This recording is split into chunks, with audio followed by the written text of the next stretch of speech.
Ang latest po mula sa PHIVOLCS, nakikitaan na ng pamamaga o ground deformation ang Bulkang Mayon. Nakahanda na mga otoridad sakaling itaas pa sa level 4 ang alerto sa bulkan. Nakatutok si JP Soriano.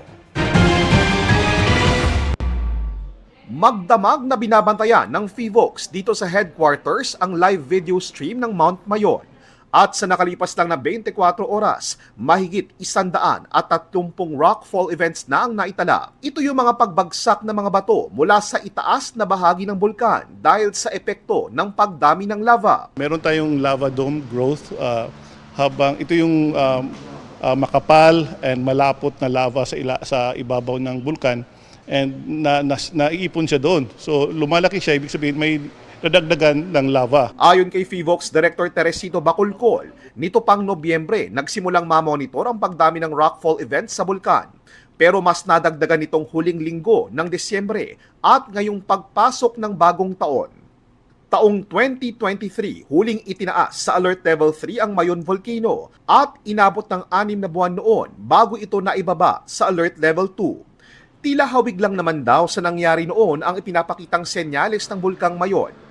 Pero ang kaibahan ngayon, ayon kay Bacolcol, may nakita silang pamamaga o ground deformation. Ibig sabihin may material ka na gumigit-git, tumataas. So kaya siya namamaga.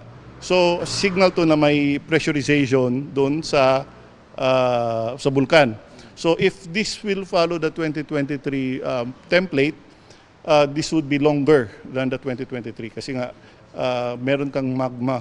Sa ngayon, umaasa ang PHIVOLCS na hindi na aabot sa Alert Level 4 ang Mayon Volcano. Bagamat nakitaan na raw ito ng tinatawag na Pyroclastic Density Currents o PDC. Anything can happen, pwedeng magbago yung parameters natin. Kung biglang dumami yung volcanic earthquakes natin, kapag may lava flow na at mas mahahaba, kapag meron na tayong lava fountaining, yun yung itataasan na natin to Alert Level 4. Oras na mangyari yan, pinakadelikado ang mga nakatira malapit sa permanent danger zone dahil sa loob daw ng isang oras ay pwedeng rumagasa ang volcanic gases, abo at nagbabagang mga bato mula sa bulkan. It can incinerate everything on its path. Bahay, tao, vegetation. Kaya kahit wala pa ito, naghahanda na ang Office of Civil Defense. Paghandaan na in case na itaas pa to Alert Level 4. So maghanda tayo in terms of manpower, resources, yung mga evacuation centers, and of course yung mga supplies na kailangan in the event na talagang magkaroon ng escalation. Meron pong 24 na aktibong bulkan sa Pilipinas pero sa bilang na yan ayon sa PHIVOLCS, 4 talaga yung kanilang tinututukan at merong alert level ngayon. Kabilang sa kanila ang Mount Canlaon, Mount Bulusan, Taal Volcano at ang Mayon Volcano na nasa alert level 3 ngayon. Ang Mount Canlaon, nakitaan ng PHIVOLCS ng ilang ash emissions nitong hapon pero consistent o maituturing daw na normal kung pagbabasihan ang alert level 2 status ng bulkan.